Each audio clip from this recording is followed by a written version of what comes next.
युग तुलसी परम पूज्य श्री राम किंकर जी महाराज का अन्यत्र अश्रवणीय अद्भुत श्रीमद् रामचरितमानस का विराट मानस मंथन उनकी दिव्य तेजोमयी एवं अलौकिक वाणी में महत्व का सूत्र रामायण में संकेत के रूप में ये बताया गया कि शरीर के रोगियों की चिकित्सा जो है वो सरल और मन के रोगियों की जो चिकित्सा है वो बड़े कठिन। क्यों? बोले दोनों में अंतर ये होता है कि शरीर के रोगी को रोग अपने में दिखाई देता है, पर मन के रोगियों को रोग सर्वदा दूसरे में दिखाई देता, अपने में नहीं दिखाई देता। तो बड़ी समस्या हो गई। मुझे सिर दर्द है तो दवा मुझे खाना है, तो दवा लेंगे और दर्द दूर हो जाएगा। और दर्द है हमें और हम कहें कि तुम्हारा बड़ा सिर दर्द कर रहा है, तुम ये दवा खाओ, और वो दवा खाए या न खाए पर उसको क्या लाभ होने वाला है। तो मन के रोग की समस्या सबसे बड़ी ये है कि मन का जब रोग हो जाता है तो व्यक्ति को अपने में कभी वो रोग दिखाई ही नहीं देता। जब वो रोग दिखाई देगा तो दूसरे में दिखाई देगा। तो वो संकेत मानो यह है तो वैद्य के पास हम क्या आशा लेकर के जाएं? क्या हम वैद्य के पास जाकर के ये सुनने के लिए व्यग्र हो जाए कि वाह आप तो बड़े सुंदर हैं, आप तो बड़े ही, क्या शोभा है आपकी।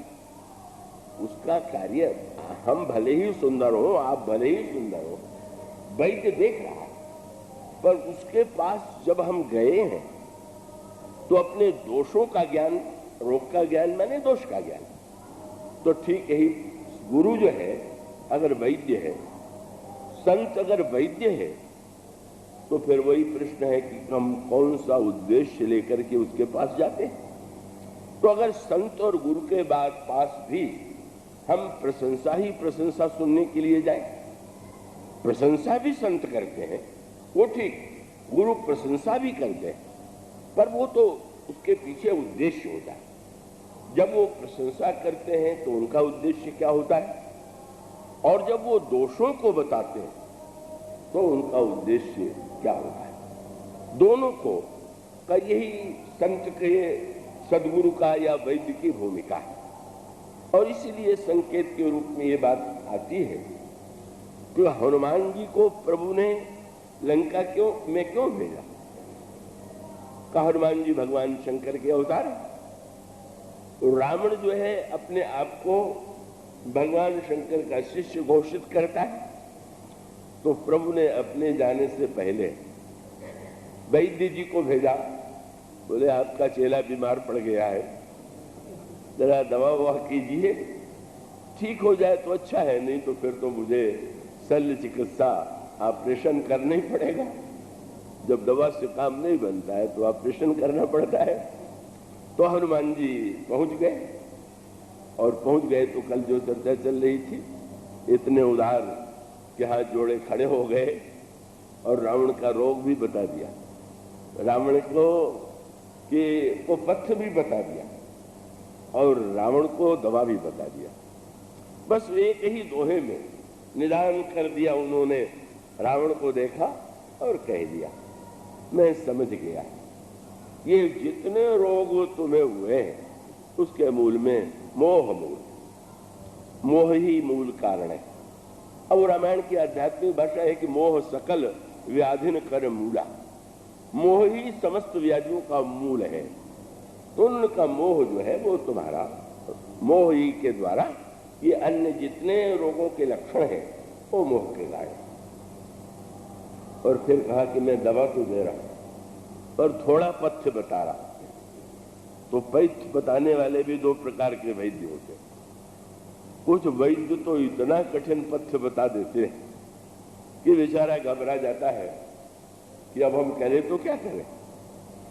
तो श्री हनुमान जी वैसे वैद्य नहीं है। अब कई महात्मा भी ऐसे होते हैं कि अब साधन की बहुत कठिन पद्धति और बहुत त्याग की बात कही जाए तो व्यक्ति घबरा जाता है। मुझे तो स्मरण आता है, जब यहाँ महर्षि के पास था तो मुझे बुखार आ गया 1-2 दिन, तो वो जो वैद्य जी उसमें आए मैं तो भूल गया।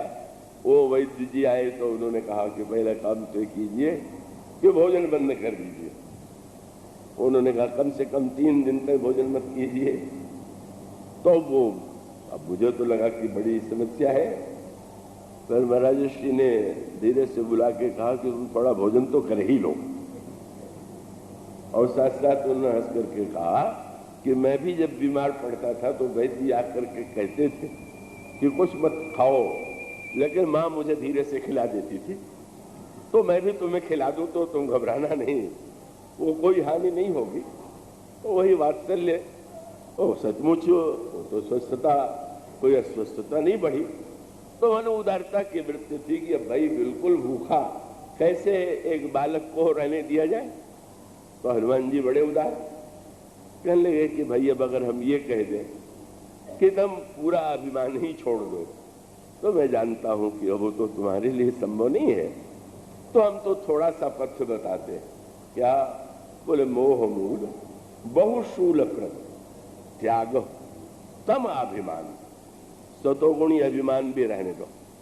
मैं नहीं कहूंगा कि तुम सतोगुणी अभिमान से मुक्त हो जाओ, मैं ये भी नहीं कहता कि तुम रजोगुणी अभिमान छोड़ दो। राजा हो तो रजोगुणी भी बने रहो, तुम बहुत से साधन करते हो तो सतोगुणी भी बने रहो। अब मेरे कहने से इतना तो कर लो, त्यागहु तम अभिमान। तुम कम से कम तमो में जो अभिमान है उसे छोड़ दो। और दवा बता दिया। दवा क्या है? बोले भजहु राम रघुनायक कृपा सिंधु भगवान। बस प्रभु जो है परम कृपा में, उनकी भक्ति करो और उससे तुम्हारे ये रोग का समाधान हो जाएगा। पर वो तो अद्भुत रोगी था, खूब हंसा और हंस करके हनुमान जी के मुंह की ओर देखने लगा। अच्छा, तो आप गुरुदेव बन के पधारे? अच्छा, आपकी भूमिका गुरुदेव की है। और हंस करके कहता है, हनुमान जी तो कह रहे हैं कि तुम तमो में अभिमान छोड़ दो, वैद्य जी कहें कि ये छोड़ दो, और कोई 10 और वस्तुएं बुला करके वैद्य जी के सामने कह दे हम यही खाएंगे, देखें आप क्या कर लेते। तो गोस्वामी जी ने तुरंत लिखा, हनुमान जी तो कह रहे हैं कि तमो में अभिमान छोड़ दो, पर बोला अभ्य से महाअभिमानी खूब हंसा बड़े अभिमान से, और बोला मिला हम ही कपि गुरु बड़ ज्ञानी। अच्छा अच्छा, तो बंदर ही मुझे गुरु मिलने वाला था। और तब जो अगला वाक्य कहा बड़ा अनोखा, वैद्य तो ये बता देता है कि रोगी अच्छा होगा कि नहीं होगा, मृत्यु होगी तो कितने दिन में होगी, पर ये रोगी तो इतना अनोखा निकला कि कहने लगा वैद्यराज मेरी दवा करने आए हो गुरु बन करके। तो मैं बताता हूं क्या। बोले मृत्यु निकट आई खल तो ही, तू मरने ही वाला। जब रोगी ही वैद्य से कहने लगे कि तुम मरने वाले हो, तो वो तो वैसा रोगी तो कौन, कितना भी बड़ा वैद्य होगा तो क्या कर लेगा। हनुमान जी मुस्कुरा करके कहने लगे कि अब ठीक ही है, मृत्यु की चर्चा चल गई है तो किसी न किसी की मृत्यु होगी। तो मानो वह व्यक्ति अब हनुमान जी ऐसा संत जा करके सब कुछ बता दे और वो हनुमान जी में ही दोष उसको दिखाई दे, वो तो कहने लगा कि तुम जानते हो मैं त्रिकालज्ञ हूं, सब कुछ जानता हूं। देखो तुम्हारे बगल में कौन खड़ा है,